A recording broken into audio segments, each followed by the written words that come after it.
ગરમાગરમ અને ટેસ્ટી આલુ પરાઠા બનાવવાની રીત નીચે મુજબ છે. જરૂરી સામગ્રી: લોટ બાંધવા માટે ઘઉંનો લોટ 2 કપ, તેલ કે ઘી 1 મોટી ચમચી મોણ માટે, મીઠું સ્વાદ મુજબ, પાણી જરૂર મુજબ.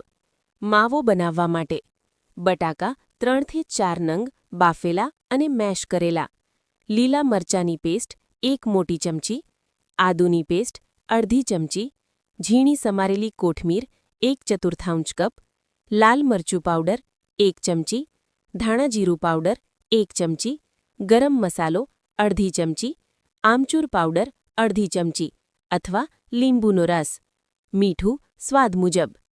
બનાવવાની રીત: 1. લોટ બાંધવાની રીત. સૌપ્રથમ એક વાસણમાં ઘઉંનો લોટ લો, તેમાં મીઠું અને તેલ ઉમેરી મિક્સ કરો. હવે થોડું પાણી ઉમેરીને પરોઠા જેવો મુલાયમ લોટ બાંધી લો. લોટને 10-15 મિનિટ માટે ઢાંકીને રહેવા દો. 2. માવો તૈયાર કરવાની રીત. એક બાઉલમાં મેશ કરેલા બાફેલા બટાકા લો. તેમાં લીલા મરચાં, આદુ, કોથમીર અને બધા સૂકા મસાલા જેમ કે લાલ મરચું, ધાણા જીરું, ગરમ મસાલો, આમચૂર અને મીઠું ઉમેરો. બધું બરાબર મિક્સ કરી લો. આ માવાના નાના લુવા એટલે કે ગોળા વાળી લો. 3. પરાઠા વણવાની રીત. બાંધેલા લોટમાંથી એક લુવો લો અને તેની નાની પૂરી જેવી વણી લો. તેની વચ્ચે તૈયાર કરેલો બટાકાનો માવો મૂકો અને બધી બાજુથી લોટને ભેગો કરી પેક કરી દો.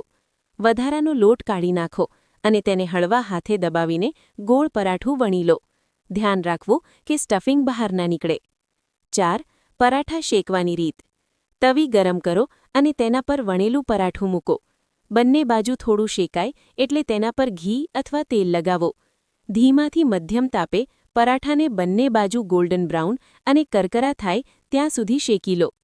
સર્વિંગ સૂચના: તૈયાર આલુ પરાઠાને દહીં, માખણ, અથાણું અથવા તીખી ચટણી સાથે સર્વ કરો.